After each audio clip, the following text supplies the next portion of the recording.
আসসালামু আলাইকুম ওয়া রাহমাতুল্লাহি ওয়া বারাকাতুহু। প্রিয় শিক্ষার্থী বন্ধুরা, আমরা যেখানে ছিলাম আমরা হলো যে if if else if chain এগুলো কমপ্লিট করেছি, রাইট রাইট। এখন আমরা একটা কাজ করতে পারি ইলসেফ চেইন, রাইট না? তো এইখানে আমরা যেটা দেখতেছিলাম ইলসেফ চেইনটাও আমরা মনে একটু রেখে আসি। হ্যাঁ, তো লাস্ট পর্বে আমরা দেখেছিলাম হচ্ছে যে ইলসেফ চেইন ইনক্লুড, রাইট? এটা দেখতেছিলাম। এটাকেও আমরা একটু কপি করে একটা পেজে রেখে দিই। ওকে, includ ইনক্লুডস নেমে এখানে রেখে দিলাম। এখন আমার টার্গেট কি? এখন আমার টার্গেট হচ্ছে আমরা V4টা শিখবো। V4 কেন দরকার হবে? এখন এরকম জন্য দরকার হবে যে আমার কাছে এই যে বিষয়গুলো আছে এটা হলো যে একটা সিঙ্গেল ভেরিয়েবল, রাইট? বাট আমার কাছে এমন একটা ডাটা টাইপ আছে, এটা হচ্ছে অ্যারে। কি আছে? একটা অ্যারে আছে, যেমন পি আছে পারসন ইনফোস। ওকে ওকে, এই পারসন ইনফোস আছে, আমাকে একটা পারসন ইনফো আছে, এর ভিতরে আমার কাছে একটা সিস্টেম আছে, অনেক কিছু ডাটা আছে। পারসন ইনফোর ভিতরে আমার কাছে আবার অনেক ডাটা আছে। এইটা হলো এখন আমার অ্যারে টাইপের, এটা হলো আবার এখন কি অ্যারে টাইপের ভেরিয়েবল। এখন এটা অ্যারে টাইপ আছে কিনা এটা বোঝার জন্য আমরা একটু কাজ করি, এটাকে কপি করে আমরা এই যে আমার যে সিস্টেমটা আছে, ডিপটা আছে, এটার ভিতরে একটা টেক্সট ইন্টারপোলেশন নিয়ে নেই অ্যান্ড প্রথমে চেক করি যে আসলে এখানে কিছু আছে কি না। এটাকে সেভ দিলাম। সেভ দিয়ে আমরা যদি আমাদের ব্রাউজার থেকে এটাকে একটু ওপেন করার চেষ্টা করি তাহলে আমরা এটাকে একটু পেয়ে যাইতে পারি। তো আমি এটাকে ক্লিক করি, ওপেন উইথে যাই অ্যান্ড ব্রাউজার ওপেন করি। এখন আমরা কি দেখতে পাচ্ছি? আমরা দেখতে পাচ্ছি, দেখেন আমাদের এই বিষয়গুলো এখানে চলে আসছে। এখন এই পারসন নেম যদি আমি ক্যাচ করতে চাই, আমি এটাকে পারসন নেম এভাবে করে নিতে পারি। পারসন নেম নিয়ে এখানে এরকম করতে পারি ডট পারসন নেম, দেখি আসে কিনা, কিছু একটা হয় কিনা একটু চেক করি। ফাইন, এটাকে একটু চেক করি, ব্রাউজারে আসি অ্যান্ড এটাকে যদি রিলোড দেই, দেখেন হাদি যেমন শো করছে, একটা একটা করে শো করবো। বাট আমি চাচ্ছি যে একসাথে সবগুলো শো করতে কিভাবে? এইটা করার জন্য আমাদেরকে ভিউ একটা কি সিস্টেম দিয়ে দিচ্ছে। তো সিস্টেমটা হচ্ছে এরকম, আমি যদি একটু লিখি একটা এলআই নিই, ULLI। ফাইন, এলআইয়ের ভিতরে V4 নিয়ে নিলাম। V4 এর ভিতরে মূলত এখন আমাদেরকে চালাইতে হবে। তো এখন আমরা যারা হলো যে V4টা চালাইতে চাই, আমার কাছে কি আছে? পারসন ইনফোস এখানে প্রথমে লিখতে হবে, এরপরে এই যেখানে সিঙ্গেল সিঙ্গেল ইনফো বলতে পারি, সিঙ্গেল ইনফো। তো এই সিঙ্গেল ইনফো এর ভিতর থেকে আসবে, আমরা পেয়ে যাব। পাইছি কিনা সেটা জানার জন্য আমরা এখানে একটা কাজ করতে পারি, এইখানে এটা শো করে দিতে পারি। এবার দেখি এটা আমাকে শো করতেছে কি না। আমি এটাকে একটু রিলোড দিই, সুন্দর করে দেখেন চলে আসছে, রাইট? Absolutely right. এখন এই কাজগুলো এইভাবে করব না, এখন আমাকে আরেকটা বিষয় এখন আমরা দেখব, তাহলে কি আমরা এটাকে একটা কমা ব্যবহার করব, কমা করে মেনুস, রাইট? Absolutely right. দিতে পারি না? তো মেনু, এখানে আমাদেরকে মেনু নাম থাকবে, মেনুর নেম, মেনুর URL এরকম থাকতে পারে। তারপরে আমাদেরকে আরেকটা প্রোডাক্ট ইনফো, রাইট না? Absolutely right. এই বিষয়গুলো কিন্তু আমরা ওইখানে আমাদের মধ্যে করে শো করাইতে পারবো, রাইট না? Absolutely right. ওকে, এখন যদি এইখানে আমরা একটু আসি, আমরা যদি চেক করতে চাই, কি চেক করব? আমরা এখানে অনেকগুলো বিষয় নিতে পারি। মেনুর ভিতরে যেটা থাকতে পারে হলো যে অ্যাবাউট আস, কন্টাক্ট, পোর্টফোলিও, এই বিষয়গুলো। হ্যাঁ, তাহলে আমরা একটু নিতে যাই অ্যাবাউট নেম, মেনু নেম।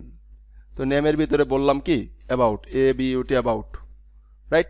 এইরকম করে আবার একাধিক বিষয়গুলো থাকতে পারে। এইটা আবার একটা অ্যারে থাকতে, এইটার ভিতরে আবার একটা অ্যারে থাকতে পারে। তো যাই হোক, আমি যেটা বোঝানোর চেষ্টা করতেছি তা হলো যে আমাদের ভিতরে যদি কোনো অ্যারে টাইপের বিষয়গুলো থাকে, সেই বিষয়গুলো কিন্তু এখান থেকে আমরা সুন্দর করে ক্যাচ করে নিতে পারবো। এখন যদি আমরা এটাকে ক্যাচ করতে চাই তাহলে আমি একটু চেষ্টা করি যে মেনুস, তাই না? মেনুস নাম না? তো এইখানে এই নামের ভিতরে আমরা একটু গবেষণা শুরু করি। কি গবেষণা শুরু করি? আর একটা অ্যারে নিয়ে, এখানে একটা আমরা একটা তাপ দিয়ে একটা অ্যারে নিয়ে নিই, এইখানে একটা অ্যারে নিয়ে নিই, এখানে একটা অ্যারে নিয়ে নিই, অ্যারে চিহ্ন। এই অ্যারে চিহ্নের ভিতরে এখন আমরা এটা পাস করে দিব। কি পাস করে দেব? A beauty about, comma, same single quotation, CON contact, right, SERVI service, fine, BLOG blog, right, okay, love love love love, okay, log in, registration, right, absolutely right. এই হয়ে গেল আমার প্রথম অপশনের অবস্থা। এখন যদি আমরা এই মেনুগুলো শো করাইতে চাই, আমাদের মেনু বাড়ে, তাহলে কিভাবে শো করাইতে পারি বা কিভাবে শো করাইতাম আমরা? তো আমরা এখানে শো করাইতাম কি? প্রথমে একটা ন্যাব নিতাম, রাইট না? ন্যাব নিতাম, ন্যাবের ভিতরে যদি হেডার, রাইট না? রাইট। এরপরে আমরা একটা কি নিতাম? ইউএল নিতাম, তারপরে LI নিতাম, রাইট, তারপরে LI এর ভিতরে নিতাম একটা এ ট্যাগ, রাইট না? রাইট। এখন আমরা এখানে আসলাম, এসে V4 নিলাম, V4 নিয়ে এখন এইখানে আমরা কি করব? মেনুস, এখানে কি মেনু ইন, এই মেনুগুলো এইখানে শো করবে, এইখানে শো করবে। দেখি শো করে কি না? Text interpolation and this. এখন এই মেনুটাকে কিভাবে মানে স্টাইল নান করতে হবে এগুলো আমরা জানি, এগুলো CSS এর বিষয় বা লাভ অন্য বিষয় আমরা দেখাবো, সমস্যা নেই। এখন আমরা এটাকে যদি রিলোড দিই দেখতে পাবো, দেখেন about us, contact, service, blog, registration page, জিনিসগুলো চলে আসছে, রাইট না? খুব মজার না? অ্যাবসলিউটলি। এভাবে করে আমরা আমাদের মেনুগুলো শো করাইতে পারবো ইনশাআল্লাহ। তো এখন যদি আমরা এখানে একটু যাই, আমি যদি একটা মেনু নিয়ে আসার চেষ্টা করি, যে HTML মেনু, ওকে, HTML মেনু বার একটা সার্চ দিলাম আর কি, একটা HTML মেনু বার লেগে সার্চ দিলাম, সার্চ দিয়ে আমরা একটা প্র্যাকটিক্যাল একটা মেনু দেখবো, একটা আমাদের কি মেনু আছে, রাইট না? রাইট। এটাকে আমরা এখানে নিয়ে আসলাম। আচ্ছা সুন্দর, এটা সুন্দর নাই, এটাকে একটা বান্দর স্টাইল আছে। তো আমরা CSS menu, horizontal CSS menu যদি যাই, দেখি কি অবস্থা। এই একটা মেনু আছে, রাইট, এটাকে ক্লিক করলাম, হ্যাঁ, এই যে আমার মেনু। তো এই মোটামুটি এই একটা মেনু, সুন্দর মেনু আছে। কি করব? আমরা তেমন কিছুই করব না। আপাত দৃষ্টিকোণ থেকে আমি এইটাকে কি করবাম?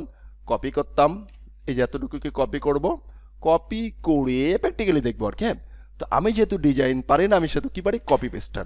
আমরা শিখতে আসছি ভিউ, আমরা কিন্তু ডিজাইন শিখতে আসি নাই। Okay fine. এখন এখানে এসে যদি সেভ দিই, সেভ দেওয়ার পরে দেখেন এটা কিন্তু ঠিকঠাক হয়ে যাবে। এখন এটা কিন্তু ঠিকঠাক হয়ে সোজা হয়ে যাবে, ঠিক আলিফের মতন সোজা হয়ে গেছে, রাইট।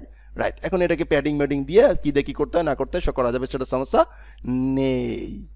ওকে, তো PADD প্যাডিং সে 10px দিয়ে আমরা জিনিসটাকে একটু প্যাডিং করে নিলাম, দেখি ফাইন। এগুলো মোটামুটি একটু শিখছিলাম নাকি? রাইট। তাহলে আমরা মেনু ক্রিয়েট করতে পারলাম, একটা মেনু ডাটাগুলো শো করতে পারতেছি। তো কেন এই মেনুগুলো কিন্তু ডাটাবেস থেকে আসবে, ডাটাবেস থেকে আসবে, আমাদের এক্সটার্নাল জায়গা থেকে সেগুলো কীভাবে শো করতে হয় সেগুলো দেখলাম। এর মাধ্যমে আমরা শিখে নিলাম, কি শিখে নিলাম? এর মাধ্যমে আমরা হলো যে লুপের ফর লুপটা দেখে নিলাম, রাইট, অ্যাবসলিউটলি রাইট। তো এই ফর লুপটা আপনারা প্র্যাকটিস করবেন ইনশাল্লাহ। এরপরে আমরা দেখার চেষ্টা করব যে আমাদের যে একটা প্রোডাক্ট থাকবে, সে আমাদের কিছু প্রোডাক্টের সিস্টেম থাকতে পারে, কিছু ডাটা থাকতে পারে, এবং আমরা যে সে কিছু ইমেজও সেভ করাইতে পারি, এর মাধ্যমে কিছু ইমেজ কীভাবে লুপ করাইতে পারি। ওকে, আমাদের প্রোডাক্টের ইমেজ আমি যদি বলবো যে আমি আপনাদেরকে এই যে পার্সন ইনফো শো করালাম, মেনু শো করালাম, এবার প্রোডাক্টের কিছু শো করাবো, এইগুলো কিভাবে শো করাইতে হবে সেই বিষয়গুলো এই দুটা জিনিস শো করালাম। এই দুটা জিনিস আপনারা শো করে রাখবেন এই লেসনে। নেক্সট লেসনে আমি আরেকটা জিনিস আপনাদেরকে শো করে দেখানোর চেষ্টা করব ইনশাআল্লাহ। ওকে, তো এই লুপের মাধ্যমে এই অ্যারে এবং অ্যারেগুলো কীভাবে শো করতে হয় সেই জিনিসটা দেখালাম, এবং আপনারা এতটুকুভাবে প্র্যাকটিস করে রাখবেন। ধন্যবাদ। আসসালামু আলাইকুম ওয়া রাহমাতুল্লাহি ওয়া বারাকাতুহু।